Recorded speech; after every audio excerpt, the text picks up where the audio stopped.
You may be thinking comparing the Z900 with the GSX 8S is apples to oranges, but I tasted both flavors of mid-segment street fighters to find out which one makes for a healthier Sunday morning breakfast ride. The Z900 does pack a punch with 2 extra cylinders and 172 extra cupcakes over the 8S. But Suzuki has the audacity to throw in a bi-directional quickshifter that the 8S didn't even need. The Z900, however, does need one because the shorter gear ratios make you shift like it was a left foot tap dance routine. But I'm happy to report that I loved the smoothness of the Kawasaki Inline 4, which reminded me of my own Kawi, which is a dedicated track bike. Between the two, the Z900 is definitely the faster bike, but it has a runaway freight train vibe to it. 8S, on the other hand, is a playful pony that responds to all your commands. You feel like you're extracting all of its potential without worrying about barreling towards afterlife, which is what the Z900 makes you feel. Scare tactics aside, let me give you a sample of my favorite thing about the Z.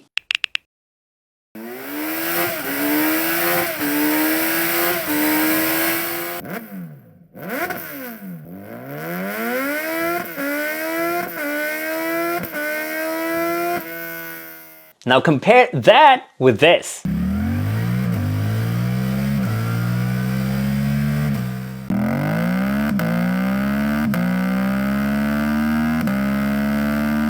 You make your own judgment about the soundtrack while I conduct a Transformers glam contest, because not all Transformers are made equal. The 8S is a Honda Civic Type R being zapped into a peppy quick Autobot, but the Z900 is a muscle car turning into a Decepticon. And that analogy extends into real-world applications. For example, Suzuki fair and square gives you non-adjustable suspension with only preload adjustability. It's built to the best possible setup at that price point. But Decepticon here is adjustable, but you can't adjust compression damping on either end. And I'm not the first reviewer to point that out. So Kawasaki came up with a Z900 SE with fully adjustable show-off forks and almost fully adjustable Olin shocks barring compression. But in their defense, both bikes I rode felt equally well suspended for everyday street riding. And even for a few sporty maneuvers I tried that the dealerships weren't exactly thrilled about. But I have to give you a disclaimer that everyone seems to skip.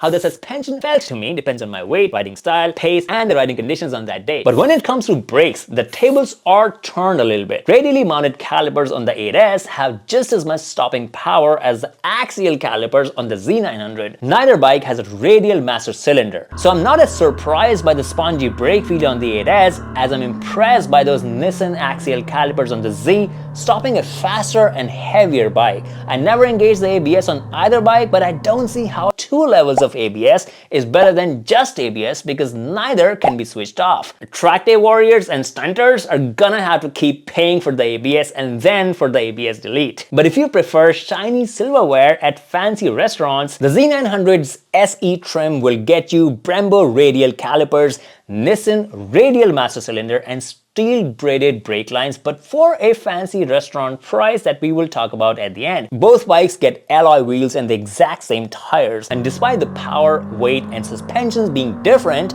the tires work pretty well for street application and some occasional leaning over stunts I kept testing the two bikes with. Thankfully, computers are still trying to save humans from themselves with 3 preset riding modes that tell me if I'm feeling active, basic, or comfort. Kawasaki at least gives you a custom rider mode where you can take back the control and go to full power and no TC if you feel like you don't need saving. LED lights are bright and shiny on both, but the 8S has glowing sideburns for DRLs. Both have TFT dashboards, but the 8S is better laid out and fully controllable with the switchgear on the left handlebar. But Kawasaki wasn't content with just the switchgear, so they came up with a new challenge. 2 extra buttons on the dash that need to be pushed simultaneously to access the settings. 8S doesn't get smartphone connectivity, but the Z900 gets it wireless. But if you ask this Kawi boy if it has navigation, the answer is a no. Control music? Nope. Phone calls?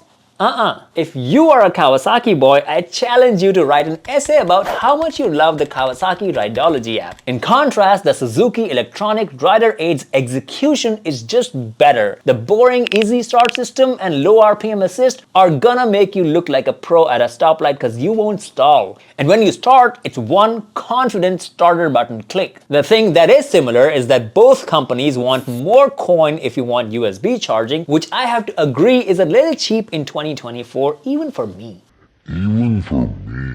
And since a quick shifter technically counts as an electronic rider aid, let me tell you that at least on the 8S demo bike, the quick shifter did not like downshifting. And I thought it may have been because too many reviewers had made angry love to it, but a friend who has owned and ridden an 8S for about 2,000 miles now tells me that his bike has the same issue. I do have a feeling a tune could fix that. I would ask Bart at TST Industries if his tune has worked. When it comes to ergonomics, both bikes are actually quite similar. At 5'8", I was able to flatfoot both. The Rider's Triangle felt fairly comfortable for a street fighter. In fact, I liked that both had a slightly lean forward riding stance that gave me a sporty feeling, and possibly why the wind blast was less than my XSR 900. Tall riders, by the way, seem to find both bikes quite comfortable for street riding and some short highway runs. Longer rides may be a different matter, but neither claims to be a touring bike. Share this video with your friends who may be wondering if one of these bikes would be the right fit for them. Which brings me to the seat. The 8S seat for some reason felt a bit stiff. Z900 wasn't exceptionally comfortable,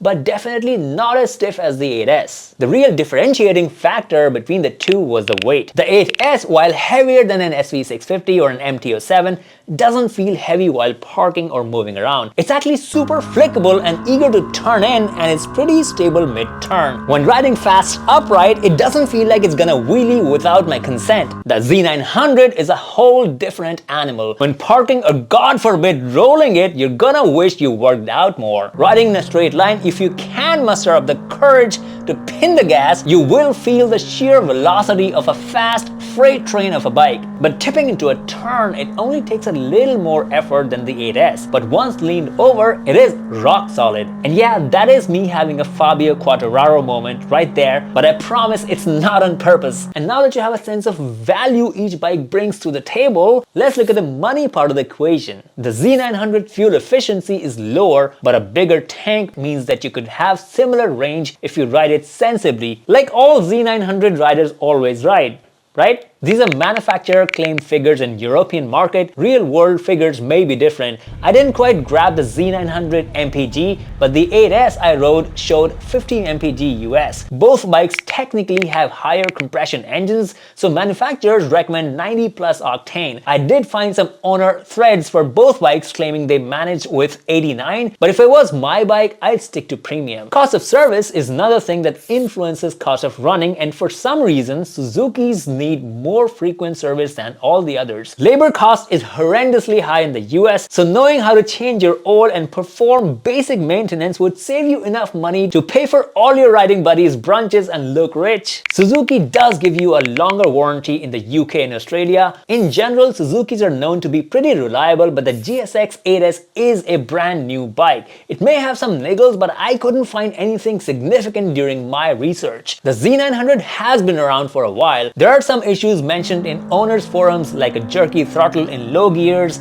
and false neutrals, but I didn't experience any of those on a demo bike that had a couple thousand miles on it in the hands of tens of different joyriders like myself. If you own or have owned any of these bikes, please share your experience in the comments and help others in the community make up their mind. $1,000,000 question though, which one is better and more value for your money? That depends on what you value more. If a fast, muscular, mean-sounding beast of a machine is your jam, there isn't a better bike I can recommend for that price. But I'm not going to recommend it to a new rider or even an experienced rider coming back to motorcycles after a long gap. Because once the euphoria of how cool it looks and sounds wears off a little bit, practical things like its weight and constantly having to shift gear and the bike not particularly liking it at slow speeds will make you fight with your wife a lot more. And for those of you thinking, oh, it's a great track bike, hate to break it to you, but the weight is never gonna let it be competitive. The 8S on the other hand is a lot more versatile. It can work for relatively less experienced riders, keep them safe, and yet feel like they know what they're doing. But the power, torque, weight, and geometry make it a capable bike for experienced riders to extract the most of its potential without feeling over or underwhelmed. Fun on the street, capable at the track, better componentry than MT-07 and company makes it a great value for money in my humble opinion. But how does the 8S compare with the Trident 660? Well, I test rode that too. Video will be posted right here next week. In the meantime, I'll link another comparison video in the spot. Subscribe if you like motorcycle comparison videos and Sunday morning rides. This is Faraz helping the rider community one video at a time.